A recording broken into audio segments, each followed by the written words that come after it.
Britton has spent 45 years coaching teams across the Chippewa Valley, now has his first chance to serve as a head coach. This is a dream come true. It's the pinnacle of my career. Another throw off here. That's going to be number 6, Lorenzo Thompson throwing it, and that's going to be a bit of a duck in the air. Returned now by number 1 for Devon. He's going to get a little bit of wiggle room in there, but he's not going to get too far. One down situation, we're about to knock it in. Freeman, handoff right up to the side, and that's another touchdown in there. Is Devon Ford. Right off to the hound. That was a touchdown. Yeah, that was a good play. Wade Freeman noticing most strong. DeVilo in the backfield. Oh, that's going to be a fumble, and it's going to end up in the hands of number 4 for the Axe Men, all the way down to the sideline. Did he get in? He did. Oh, man. Antoine Holloway. You're watching Inside the Axe Den, hosted by LeCedric Green and TJ Bartholomew, brought to you by Shady Sports Network. Thank you to the Eau Caire Axe Men for the opportunity to do this show with them and head coach Jim Britton. Please enjoy the show. Yes, sir. What's going on, everybody? Welcome back to another episode of Inside the Axe Den. And you know who I am. I am Cedric Green, the bus driver. I wasn't here last week, so TJ, I'm going to turn it over to you and let you go ahead and take the reins. I just loved setting it off, though. Excuse me. Well, welcome everyone to another week of Inside the Axe Den. I'm here, TJ, Cedric, and of course, Coach Britt. How you doing, Coach? Opening week didn't go quite as we would have hoped, but the team showed a lot of fight, a lot of heart. And how are you guys doing tonight after practice now? After the game, it was a long bus ride home. But we really reevaluated. We told the guys what we need to work on, and we'll have another film session. And you know, we beat ourselves. And that the Ozark Lunkers are a good team, and they're well coached. And our team is a very good team and well coached. It's just that it didn't bounce our way. But we flushed that game, and we're on to the Arkansas Diamonds coming into our house. And hopefully we're going to have a great crowd and put on a good show and come out with a dub. There you go. There you go. Absolutely. And Arkansas, another team who this past weekend had a rough opening week as well. So it's going to be definitely a battle of two teams. Neither one wants to drop to 0-2 in an 8-game season. So that should be a heck of a matchup. But I just wanted to, obviously we're going to go over the game. We have some questions, things like that. But first off, we were talking off camera about the injury that happened during the unfortunate injury that happened during the game that required the player to have to go to the hospital afterwards and things.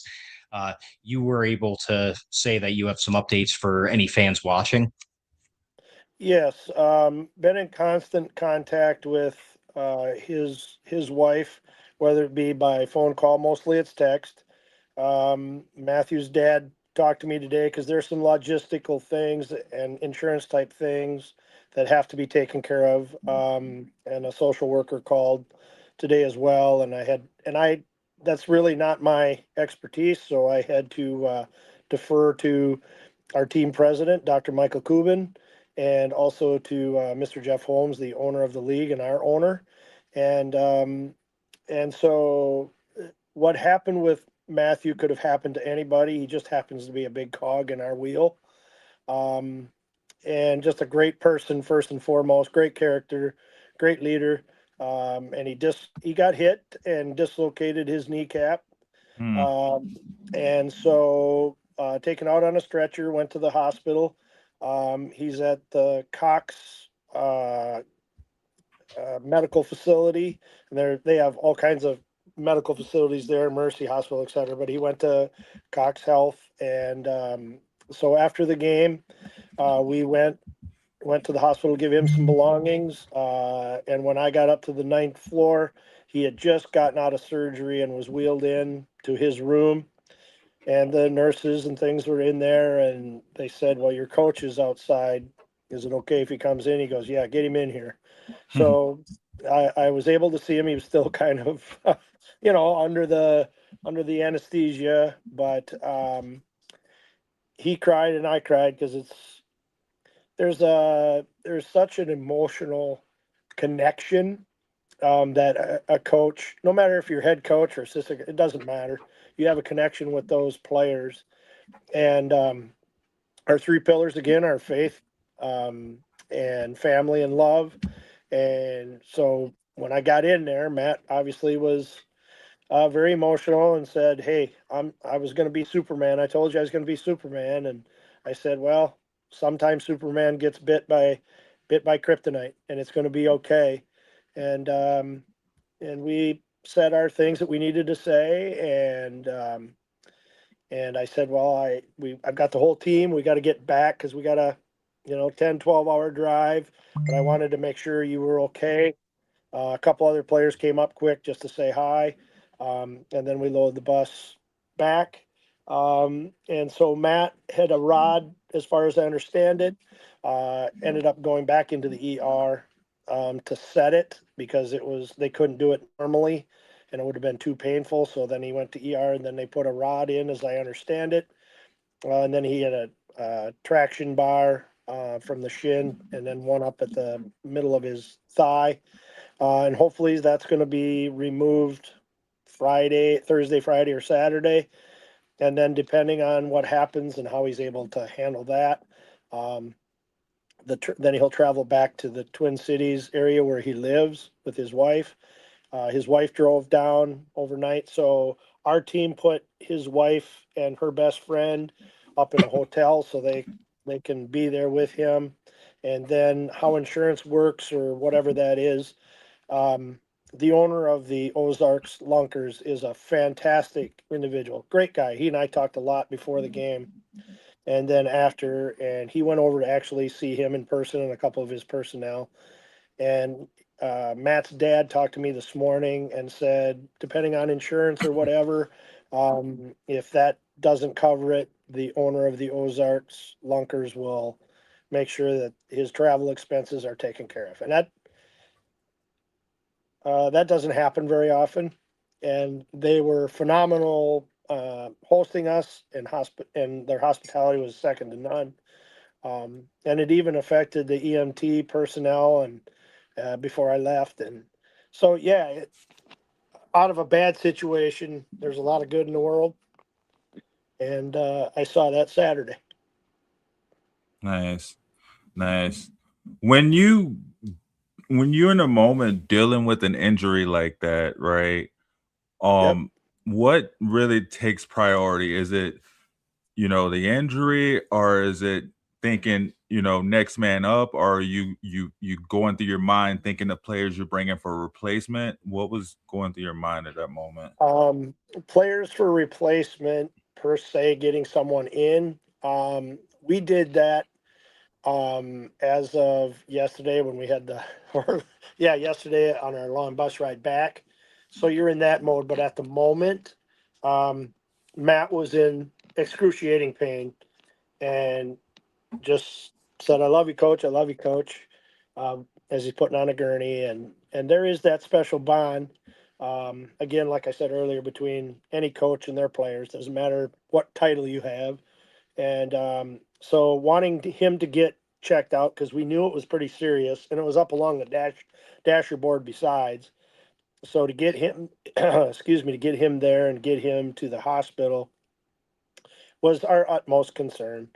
And then after he gets loaded, then you worry about your team. Okay, does the wind come out of your sails a little bit? Yeah, and that's natural, and it did. But then it's also next play mentality. And so we got to continue. And I said Matt would want it that way, so we're going to play, and we did. And then I let my assistant coaches um, take over the game for a bit while I went to the ambulance before he left and made sure he had his belongings and things. And yeah, so you worry about the well-being of your player first. Then you worry about the well-being of your team. and the game, and then whatever happens after that, it's still all about Matt and then keeping the guys, heads up, whatever, because you lost the game beside. So that didn't, and I forgot Matt even asked if we had won or lost, and that was hard to take. But yeah, and then now and unfortunately that's the brutal incident that happens in the game. He's done for the season, obviously. So that's hard to begin with because his dad said he's never had an injury before. So this is his first injury, and then it's like that. So I told him once an Axeman, always an Axeman. So you'll be back next year, hopefully, as good as new, and we'll go on from there. And his wife and him, I texted today, and I said, when you're able and willing, and you want to come, you come and be with the team on the side or in the players bench and come into the locker room. You're still a part of this team, and that's how you got to approach it, I guess. And then we got somebody new came in today to try to replace, and it's hard to replace a Matt, but we just do our best and try to fill the holes as best we can.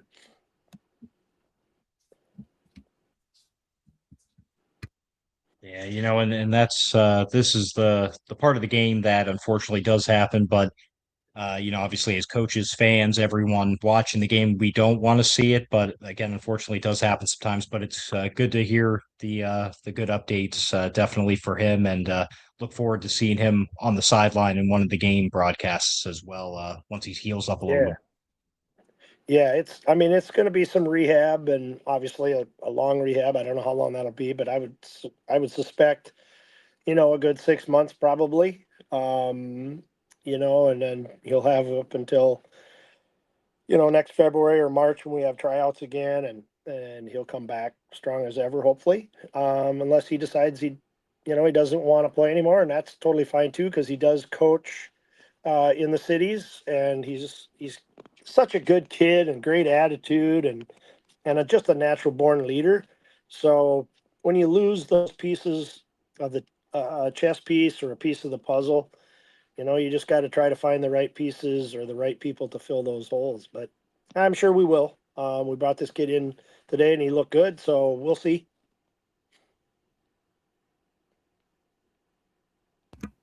Good, Yeah. good. Well, looking back on the game itself this past weekend, overall, obviously the end result was not a win, but that first offensive play, man, it was awesome.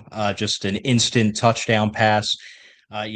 What can you walk us through that play call a little bit and just, man, did it work?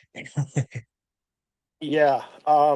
Harrison Zamoras, who also is a running backs coach at the University of Wisconsin Eau Claire here in town, and he's my OC.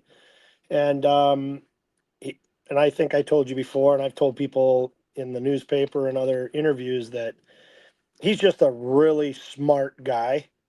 And my defensive coordinator, MJ Johnson, another smart guy. So I surround myself with smart guys because I'm probably not that smart, but they are really, really, really top-notch guys and high character guys. So that's number one. That's why I got them. Number two, it was just a deep call, and the guys that we have are the ones that we have during that play. There's 3-4 of the guys that are just blazers. They can leave a vapor trail when they run past you. And so on that play, Malik, who is our quarterback, is second to none. He's got a powerful, powerful arm, and he can thread the needle, and he did on one play where I think it was Sinquay caught it, or maybe Bo, but he threaded the needle between two guys and scored a touchdown towards the end of the game. But yeah, he's got a rocket arm, and I thought, oh, here we go, we're gonna roll, and then we got ourselves in a conundrum where, and we practiced it, but it wasn't to our liking, and we really worked on it today. Was our tempo. Guys kind of were walking up to the line and 20 seconds. So we got caught I think we had 4 or 5 possessions inside the 10 and inside the 5 that should have been points. So there's, figure if you make 3 of those, you're talking, 18 at least, if not, if you make 5 possessions at 6 points, that's 30. And we had already scored 32. It's a difference in the game. And what we had was they had little play clocks, no excuses, but they were play clocks far end, and they weren't as big as they wanted. And we just didn't do that, and we shot ourselves in the foot on those 4 or 5 possessions, and those 4 or 5 possessions cost us the game. So no excuses here. We worked on it today at at length. And setting the ball down, setting it, because as soon as the white cap sets the ball, beep, the whistle blows, and you got 20 seconds. And we were pushing that time limit, and we got that down to about 15 seconds, maybe a little less today, and that's the tempo we need to have. So a lot of correction with the first game, and I look at it optimistically too, even though we lost, is that these guys have really only known each other for about a week and a half, 2 weeks, and really have only played that besides tryouts and cuts. So I'm happy with where we are. Don't like the loss, obviously, but today gave me a lot of optimism, and I was really excited, and we fought back, and that's the thing. We didn't quit, and that's what I'm most proud of. These guys, there's no quit in these guys, and they're competitive, and they're just great character guys. And so that's probably one of the things I'm most proud of, is that we didn't give up. We know we can be better. We know we are better, and we got it corrected today, and we'll just continue to correct and make corrections and tweak it up until Saturday kickoff or throw off. There you go. I mean, that's all you can do, right? Especially like you said, having short amount of time to get together, come together, put it all together, install it, and then go out and and perform. That's a lot to ask. With you said you're making little tweaks. So are you looking to build upon the game plan from last week, or would you be trying to go in an entirely different direction, especially with having the injuries? Great question. A little bit of both, LeCedric. We switched some things up a little bit, and our one running back tweaked his hamstring, so he was a game time decision. So he didn't play, and he's another big athlete. So one of the guys that obviously we cut was at the ready. He's in the area in the cities, and we called him up yesterday. He was at practice today, looked really good. So that'll give this other guy time to heal. But the nature of the beast is, you still have to produce. And if you're injured, that's very hard to do, obviously. So that's again, that brutal part of on the other side of the injury, is that if you're injured and you can't go, then we have to do what's best for our team and to win. And so, some guys are either inactive or we have to let them go. And then, it's the nature of the beast. And then you just find somebody else, and away you go.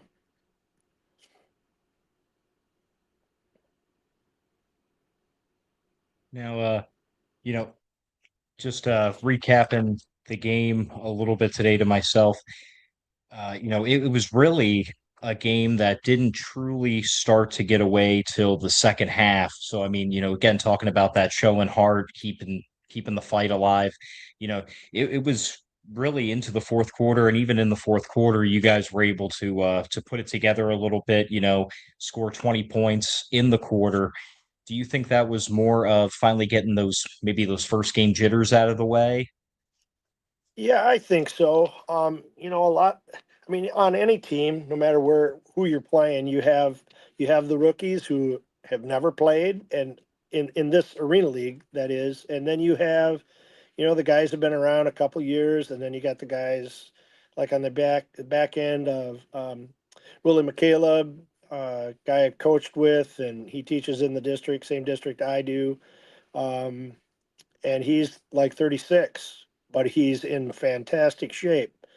So you have a good mixture, and we had a good halftime talk, and guys weren't pointing fingers at each other. Now, does it get heated on the bench? Yes, but that's my job to step in and say, hey. And I had to say it a couple times. We are a team.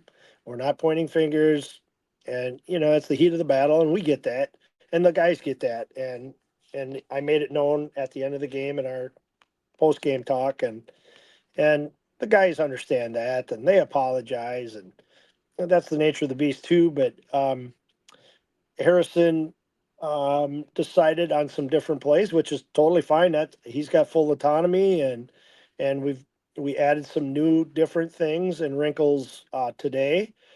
But after the game, we got on the bus, and after we get onto on the road, um, guys are breaking down film, watching it, that kind of thing. So I don't need to get, and our coaches don't get on the players per se in that regard after the game, because we don't need to, and that's not our coaching style. We don't need to get on them because they already know what they've messed up on. So it's just, hey, make the mental notes and let's get them corrected. And so that's kind of our thing today. Guys are sore yet. Then you got that long bus ride too. So yeah, I mean, we still thudded and cracked pads today, but the guys shake that off, and it's that next game, next play mentality, next man up. I mean, we've got some boo-boos within the team and some adversity, but everybody does. So Arkansas Diamonds coming in, they don't care about our injuries. They don't care who's playing, who's not. They're just going to bring their team and put the best product on the field too, just like we are. So, you got to have a short attention span when it comes to a loss, or a win for that matter, because it's, I mean, another 4 or 5 days and you're playing again. So it's got to be a quick turnaround. Right. And I mean, with this being your first home game, do you foresee the energy being a bit different though, as opposed to going on the road for your first game?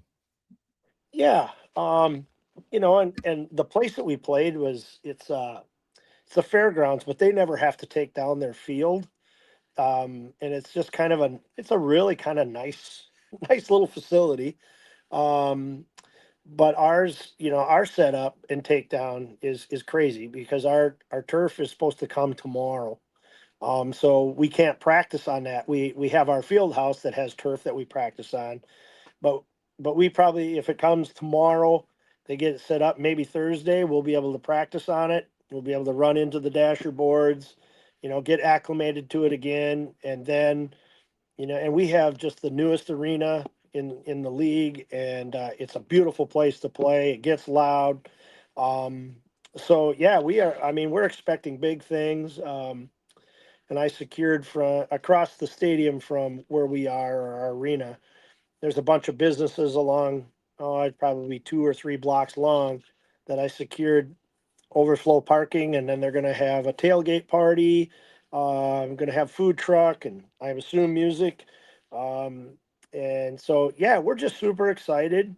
We weren't able to have tailgating last year, and we got that secured this year. So, yeah, I'm just super excited, and I just hope we have a great crowd. It looks like a tickets have sold and also have been given out to get people there. And we're just super excited because it's Family Appreciation Day of the Chippewa Valley. And we're just ready. Our guys are ready to go back to work. And they took the loss just as hard as we do. But yet again, the same token, they've been coached and taught that, hey, we got to flush this. Let's move on to the next game.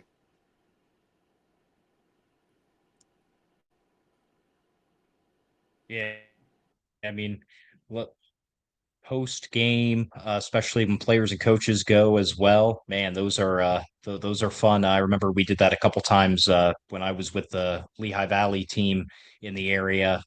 Fans really get a kick out, especially the younger fans, because they actually get to intermingle with the players and coaches. I mean, like, you don't get that anywhere else, and it No. just really helps build community. So that's really awesome to hear. Well, yeah, and these businesses that allowed us to do this. And I did that back in, I think it was March-ish. And they just were very receptive. And our trade for them using those spots or ticket to give them complimentary tickets for their businesses, because they have to put up with, the food truck and the inconvenience a little bit. But they were more than willing to do that as long as they had some tickets for their employees. Hey, what better trade off in business than getting fans than, hey, guy across the way that owns OK Tire. He's got 3 or 4 businesses connected there. He's got 15 or 20 employees just in one building, and then the next building he's got, so there's like 30 or 40 people that will get free tickets. And then if their spouse comes or however that works, they'll figure that out. But, let's say you double that, that's 80 people. And that's 80 new fans. So, it's a slow walk. It's a slow build up, and winning will also help take care of itself. So I'm just so darn excited. I'm optimistic.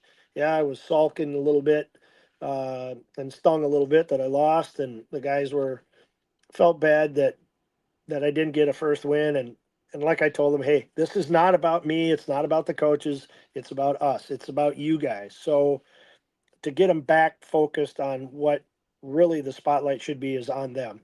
We get them in the positions, but they're the guys that got to go out and play and take the shots and get the injuries, etc. So yeah, and they always know this. I love them to death, and they know that, and they give that back in return. So I'm just totally optimistic and so looking forward to our first home game and hopefully getting that win. There you go. I know you just said, it is about the players and not you guys as the coaches, but how was the feeling of being out there for that first game as the head coach? Uh, um, uh, back when I played college ball, there'd be times where I'd get, I don't know why, but I would get, and I'm not usually a very nervous person, but I would get nervous, and then I'd end up running to the bathroom and having to throw up. But there was kind of a calm to it. But then as it got closer, and then we walked down the hallway to the entrance, and then it started, then my stomach kind of was in knots, and then it got exciting. And we didn't introduce ourselves as individuals. We introduced ourselves as a team. And I know that'll probably be different here at home because that's your home field, but that's how we do it. My team is so non-individualistic, and who gets this and who gets that and who has this stat or who has that. We really don't worry about that, because it'll come at some point. And so my guys are really unselfish.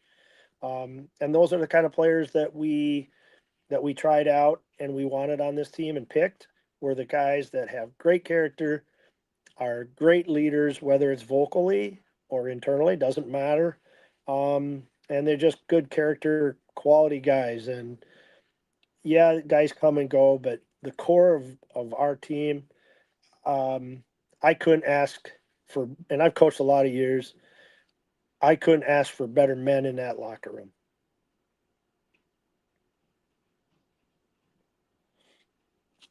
And I cannot wait for this weekend. It's going to be a great scene at home, that's for sure. Definitely a lot of riled up fans, riled up players, riled up head coach. Why not, right? Heck yeah, let's chop some wood, man. uh, going into this game against the Diamonds, obviously, one thing we haven't touched on yet, definitely going to have to cut down on the turnovers, especially in the red zone. There were 2 or 3, I believe, that were thrown into the end zone, a couple more throughout the game.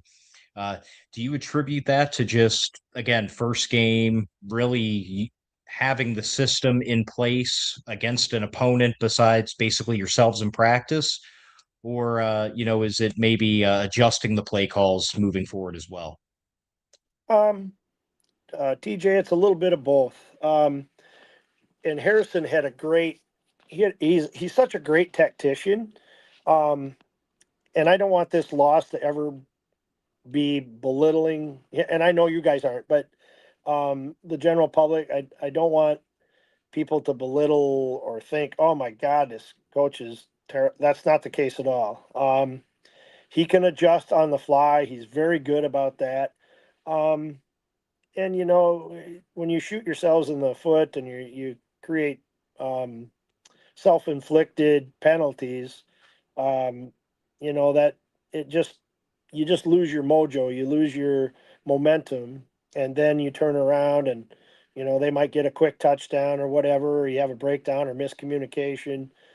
Then they got up on us pretty quick, and then now we're in rally mode. And now we got to come back, and I'll tell you, Malik can hum that ball, and when it goes past you, you hear it whistle as he throws it. And he got rushed, and we talked about it today. Like any other NFL quarterback or whatever else, you're rushed and you throw off your back foot. You don't have that power. You don't have that zip on the ball, and then it's going to get picked, and that happens, and we're going to get better at that, and he's going to get better. And I know we talked about it today, and he goes, Coach, I've never thrown 5 interceptions in my life. I said, well, guess what? You did. It's over with. It's done with. Now let's go forward and let's not throw one every, if we get one every game, okay, but try not to get 0. We're chasing perfection. We're not perfect, but we're changing it. And he's got a great mindset. He's a great leader. And I'm ready for him to have a comeback, and just a great, great kid. And so, yeah, I mean, you adjust on the fly too. And, our running back, and we plan to run the ball a little bit more, but when you're running back just at, as warm-ups and, Coach, I can't go because of my ham. And he had tweaked it in practice, but he had iced it and did the rehab and thought he could go, and it tweaked.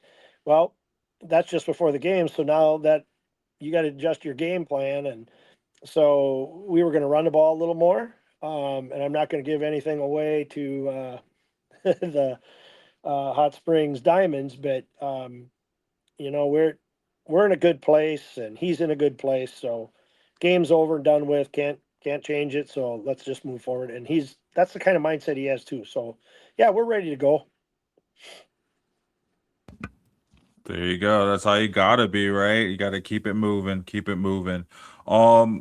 Like you said, this weekend, or this week coming up, it's Family Appreciation Night. Last thing I got for you, what's your message to the home fans out there coming in for the game?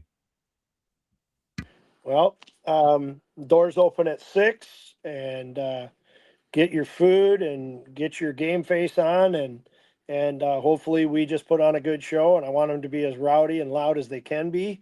I mean, yeah, it was loud down there, but in our arena, if we pack that house, it can be deafening. And that's what we hope we get. It'll be quiet when we're on offense, and it's deafening when they're on offense and we're on D. And then anything can happen. And we're switching up some things on defense too a little bit, that we're not going to give away either. But MJ and I talk things through, and we talk on the bus, and he's got control of it. And I was out on the field the first quarter, and he and I talked, and I said, you know what, why don't you just go out there? And so again, it's not an ego thing with me, and he sometimes sees things better than I do. And sometimes I see things better from the bench that he might not see. So we coordinate that, and he's just a very humble guy too. And so we work very well together. All 3 of us work very well together. And we're hoping to get our D-backs coach on board here after, I think it's this weekend. DC Connors, friend of MJ's, will be our D-backs coach. So then we can get even more in-depth coaching, and I do the D-line / O-line, and then MJ does linebackers and defense, and Harrison does the O. So yeah, we're just super excited, and we're in a good place. Yeah, it's not good to go 0-1, and then we're 1-8 over the last year in a game. So we talked about that too, is that we got to change, and we have higher standards, and that's what we got to do. We got to reach those higher standards and get over that hump because nobody likes to lose. But yeah, we're going to turn it around. I'm very optimistic, especially this weekend. I'm just so ready to play, and the guys are ready, and and it'll be jitters for them too, because they'll be in front of a larger crowd. And so and they really haven't been inside the arena per se with the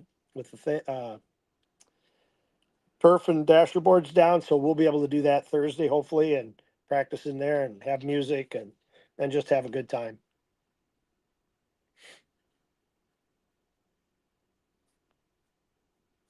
Yeah.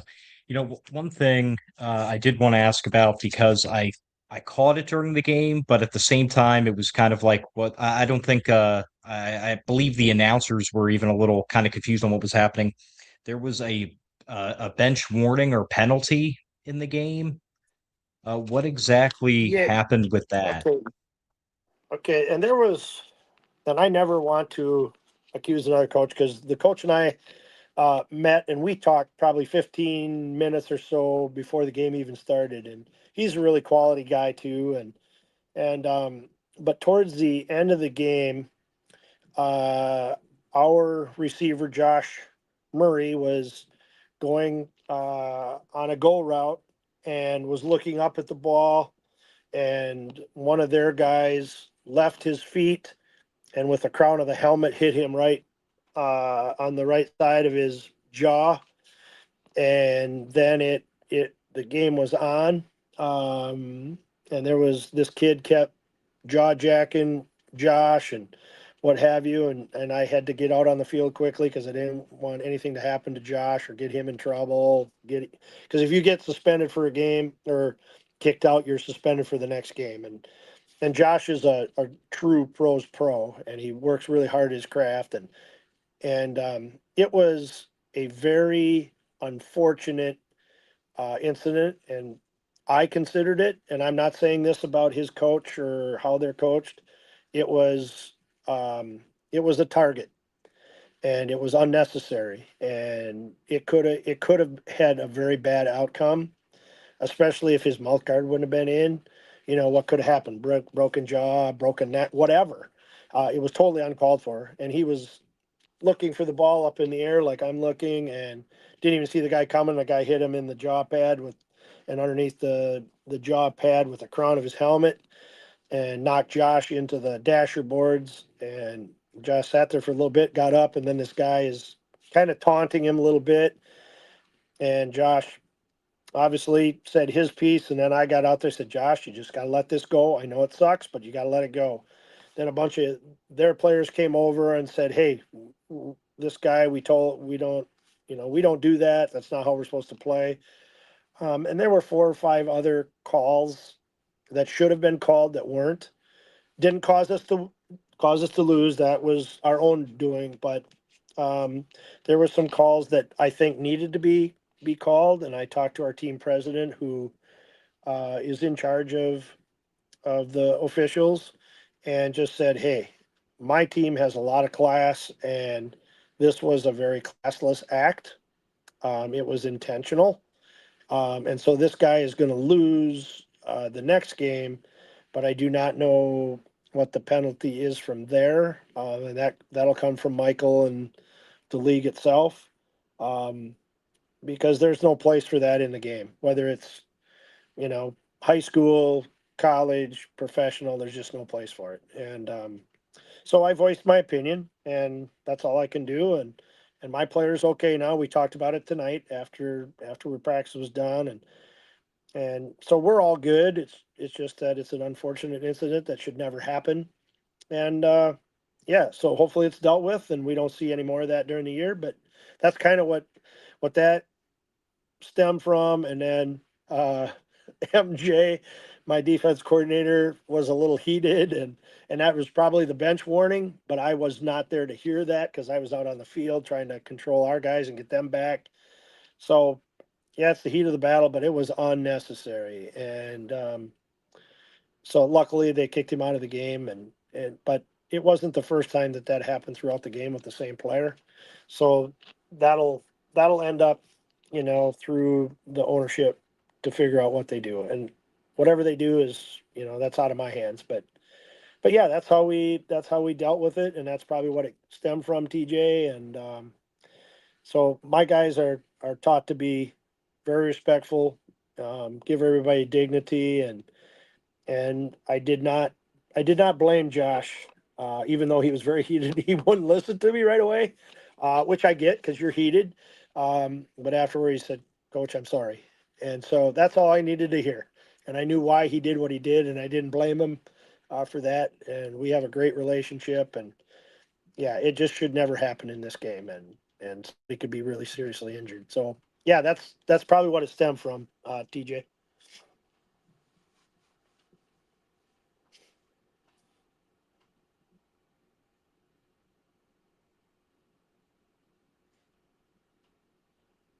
Cedric, got anything else, Cedric?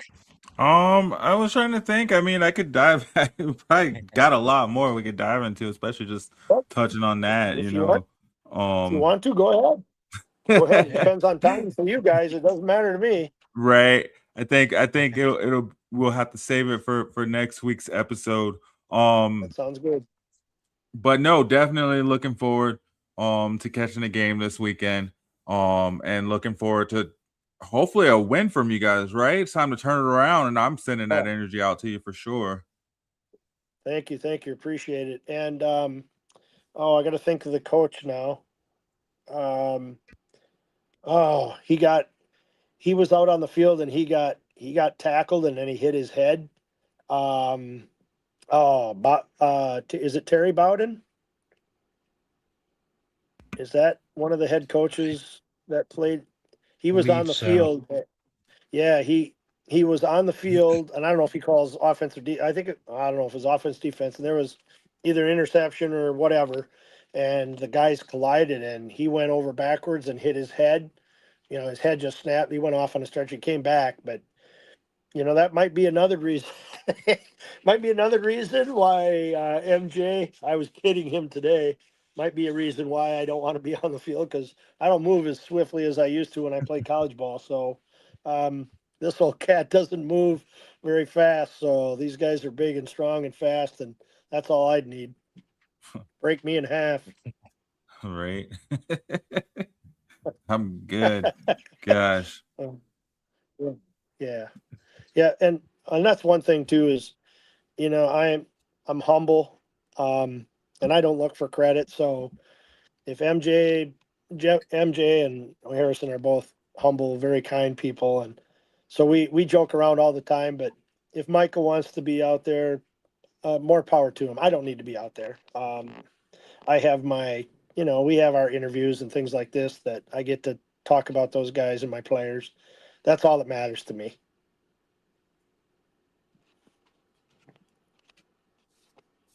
Yeah, and here me and Cedric don't lunge at you, so Hey, it's also a little bit safer. That's always amazing. And I'll tell you this, besides I appreciate you guys, I told you that.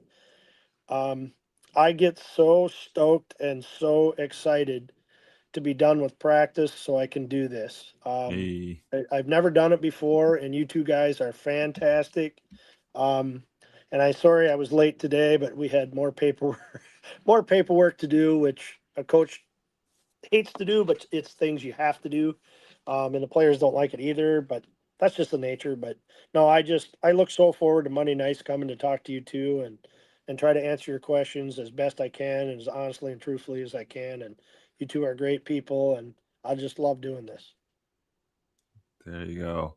Hey, we appreciate you as well. I do have something before we get out of here. I know it wasn't a win, but there had to be a player that stood out, your MVP of the game. Who was your player of the game? Oh boy. Well, I would say Malik, obviously quarterback. Bo Butler I think it was him that caught the first touchdown pass. Richie Murphy, Willie McCaleb, they all played well. They just all, it's hard to pick out one or two, because that's not the way I am, but those guys did stick out. And your quarterback is generally your leader, but they also take the criticism. With Aaron Rodgers, everybody said he's he can be this and he can be that, but at the end of the day, I mean, he's a 4-time Pro Bowler, and he's been around forever and knows the game inside out. So you got to rely on those guys. So those guys stick out. And Malik is just a humble, quiet guy. But boy, when the game's on the line, for the most part, he's looking to throw darts. And so yeah, he really stuck out. And I would also have to say, I got to think here. Akeem Peterson. We had a center, and the center went down and ended up. That was like the week before, so so we released him, and Akeem came in and just did a great job too. And he's a very athletic guy. He normally plays linebacker apparently, but he was our center, and he did an admirable job too, because he came in maybe Wednesday of last week, and we were running plays and everything. So he would be another one. So usually your quarterback and your center are the top two, because that's where the game starts. And defense wins championships, but offense scores the points too. So it's a give and take. But yeah, I would say those players.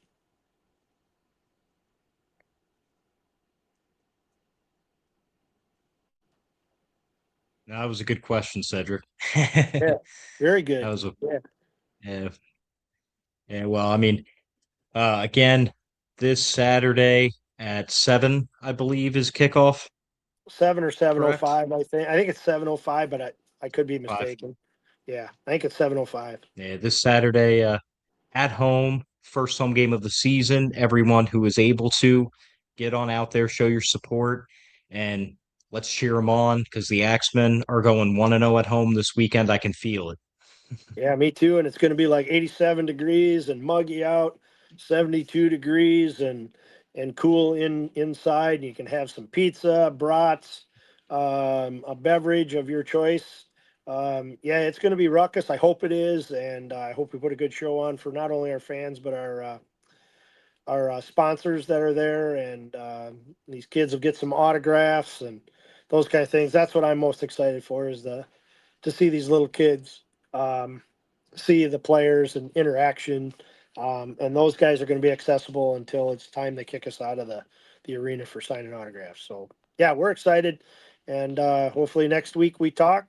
We're 1-1. There we go. There we go. And they still have some of those 4-packs left, guys. So if you're looking something to do and you're in the area, I mean, you can get a 4-pack for less than $100. Some food, catch a game, entertainment, and food is always. Yeah, I think it's 4 tickets, your choice of pizza, brat, or hot dog, and 4 drinks. And that's a steal, and hope a lot of people take advantage of that and see them out there. And Axe Nation is rowdy and ruckus and cheer us on to a victory. There we go. There we go. Yeah. Thank you, Coach. I think that's all we got. Okay. TJ, you got anything else? Hey man, I'm ready to sit down and watch him battle the Diamonds already, man. Saturday can't come quick enough. Yeah, Right? that's for sure. Like you said, let's go chop them down. Cool. Well, Yes. Coach, thanks for joining us. TJ, always great to have you with us. Everybody out there watching, thanks for joining us. We appreciate you checking in. And like we said, check out the Eau Caire Axe Men next Saturday at 7 p.m. They'll be looking to put it down on the Arizona Diamonds, or Arkansas Diamonds. So It's all right. good luck, Coach. Good luck. Thank you Hey, guys for watching us, and we hope everyone has a wonderful night. Check out Shady Sports Network. Have a good one. Thank you, guys.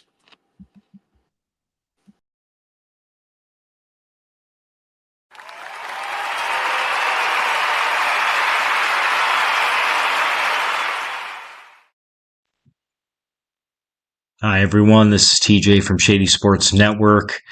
I am excited and proud to be the first one to announce that we as a network are introducing a digital magazine, official one called Shady Sports Magazine.